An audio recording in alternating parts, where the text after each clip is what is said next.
정확히 이 지점이 남자가 헤어지고 가장 미친듯이 후회하게 되는 포인트입니다.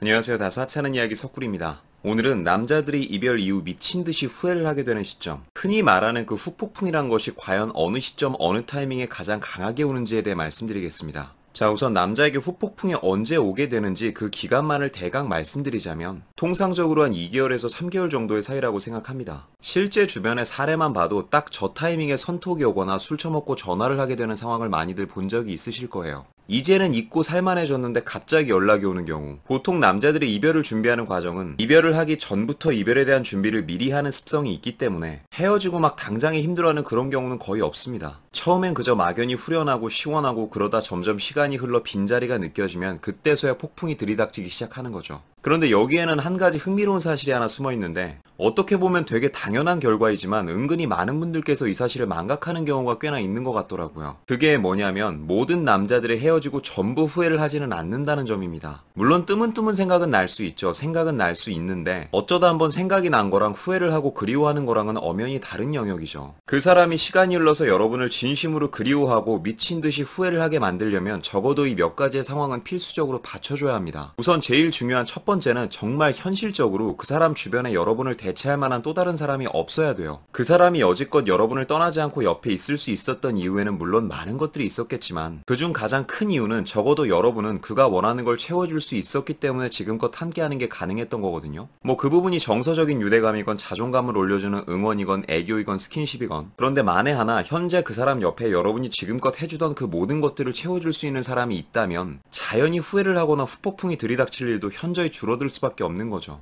논외로 간혹 어떤 분들은 너무나도 간절하고 절박한 마음에 그 사람이 딴 사람 만나도 좋으니 제발 옆에만 있을 수 있는 방법을 알려주세요 하시는 분들도 종종 계시는데, 글쎄요, 뭐 전 별로 그런 정신나간 소리 알려드리고 싶지 않고요. 그가 여러분을 두고 이미 딴 사람을 만나기 시작했다면 부디 본인의 자존감을 지키기 위해서라도 그런 새끼는 놓아주셔야 하는 겁니다. 그리고 두 번째, 웬만하면 후회를 했으면 하는 그 사람이 시기적으로 너무 행복하거나 안정적인 상태라면 그것도 곤란해요. 왜 드라마나 영화 같은 데 보면 헤어진 남자가 전 애인한테 오랜만에 전화할 때 꼭 빠지지 않고 등장하는 말이 하나 있죠. 너랑 헤어지고 많이 힘들었어. 그렇죠. 바로 이 부분입니다. 헤어지고 그가 후회를 하려면 그 사람도 그만큼은 힘들어져야 하는 겁니다. 그래야 전 사람에 대한 빈자리도 크게 느껴지고 다시 생각해 볼 수 있는 구간도 넓어지는 거거든요. 그러나 현재 상대가 일적으로 너무 잘 풀려가는 시기이거나 연애나 사랑보다 훨씬 더 중요하게 생각하고 있는 가치가 뚜렷한 사람이라면 그런 사람들은 웬만큼 잘 흔들리지도 않습니다. 진짜 제 주변에만 보더라도 상대가 비교적 너무 잘 살고 있는 경우보다는 오히려 힘들고 불안한 시기일수록 후회를 하고 다시 다가오는 경우가 훨씬 더 많더라고요. 그리고 마지막 세 번째, 아까도 이야기했죠. 통상적으로 남자에게 후폭풍이 오는 시기는 2개월에서 3개월 사이라고.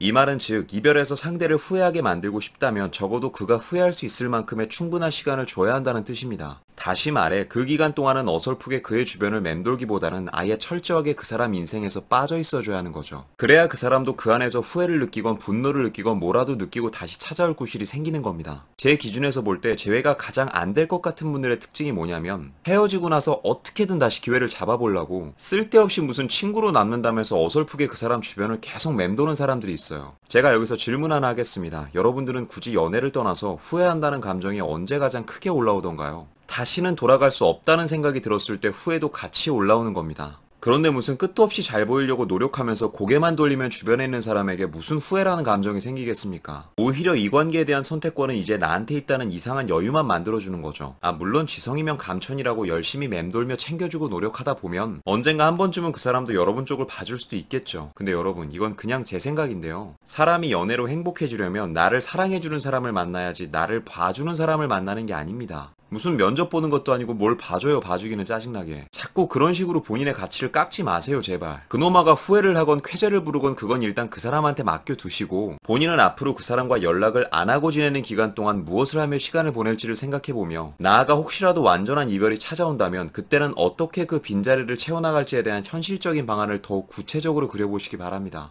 그 방안이 있어야 현명하게 기다리든 놓든 멘탈이라도 잡든 뭐라도 할 수가 있는 거예요. 부디 새벽에 감성 터지는 장문톡 보내놓고 이제 어떡하냐고 저한테 이메일 보내고 싶지 않으시다면 아무쪼록 지금부터라도 정신 바짝 차리시기 바랍니다. 어차피 후회할 사람은 가만히만 있어도 미친듯이 후회할 것이고 떠나갈 사람은 뭔 짓을 해도 떠나가게 마련입니다. 굳이 이별 따위에 저자세를 보이는 약한 여러분이 되진 않았으면 좋겠네요. 그럼 오늘은 여기까지. 오늘도 영상이 마음에 드시는 분들은 여기 있는 사진 한번 눌러주시고 구독과 좋아요, 알림 설정 부탁드릴게요. 아프지 말고 삽시다. 석구리였습니다.